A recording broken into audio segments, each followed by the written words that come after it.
नमस्कार दोस्तों, मैं तुषार जैन, सीएफओ और रिसर्च हेड जेस्टो मनी गुरु और तुषार ग्लोबल सर्विसेज.com की तरफ से आपका स्वागत करता हूँ। आज 19 जून सन 2024। आज के इस एपिसोड के अंदर हम बात करेंगे कॉपर की कीमतों के बारे में और कॉपर की कीमतों में हो रही उछाल के बारे में। तो आइए शुरू करते हैं आज का एपिसोड। कॉपर की कीमतों में तेजी, लेकिन चीन की सुस्त मांग से बढ़त सीमित। तो दोस्तों, बुधवार को कॉपर की कीमतों में बढ़त देखी गई, जिसकी वजह से सप्लाई में कमी और अमेरिकी डॉलर में आई गिरावट। हालांकि चीन से मांग कम होने की चिंता ने इस तेजी को कुछ हद तक थाम लिया है।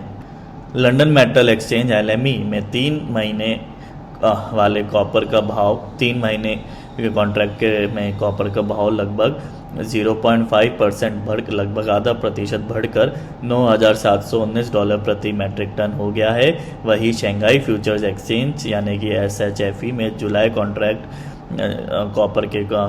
कॉपर कॉन्ट्रैक्ट में लगभग 0.2% की मामूली बढ़त के साथ में 78,680 युआन प्रति टन पर रहा है।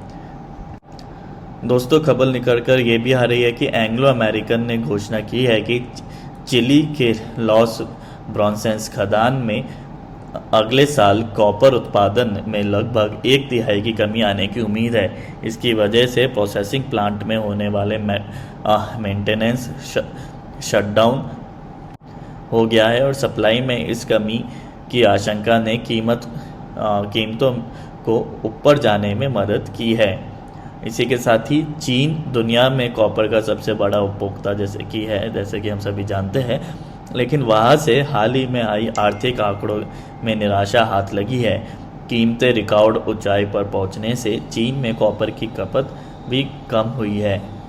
ANZ के विश्लेषकों ने चीन में स्पॉट डिमांड में गिरावट देखी है, जिससे बड़े पैमाने पर निर्यात हो रहा है और LME स्टॉक पाइल जनवरी के बाद से अपने उच्चतम स्तर पर पहुंच गया है।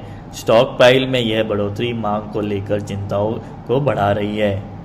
अब यदि हम अन्य बेस मेटल्स की बात करें तो कॉपर के अलावा अन्य बेस मेटल्स में भी तेजी देखी गई।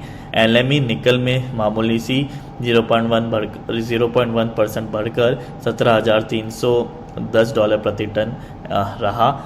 एल्यूमिनियम लगभग 0.6% बढ़कर $2,502 रहा। जिंक लगभग 0.8% बढ़कर $2,859 रहा और लेड लगभग 1.7% बढ़कर $2,229 पर पहुंच गया। वही टिन के अंदर मामूली सी 0.1% की मामूली गिरावट के साथ $32,110 पर रहा। वही यदि हम SHFE की बात करें तो SHFE के अंदर एल्यूमिनियम 0.7% बढ़कर लगभग 20,515 युआन रहा। जिंक लगभग 1.2% बढ़कर 23,745 युआन रहा।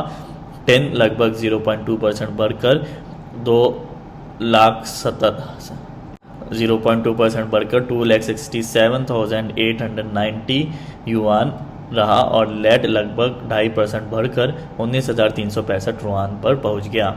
निकल में लगभग 1.1% की गिरावट रही और यह लगभग 1,34,130 युआन प्रति टन पर बंद हुआ। कुल मिलाकर कॉपर की कीमतों के अंदर उतार चढ़ाव देखने को मिला। खास तौर पर चीन से मांग में उतार चढ़ाव और सप्लाई की समस्या पर नज़र रखना जरूरी होगा।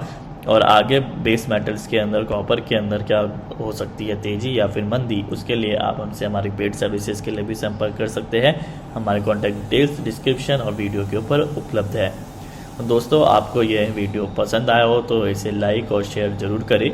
ऐसे ही लेटेस्ट अपडेट्स और एनालिसिस के लिए हमारे चैनल जेस्टो मनी गुरु को सब्सक्राइब करना ना भूलें। धन्यवाद।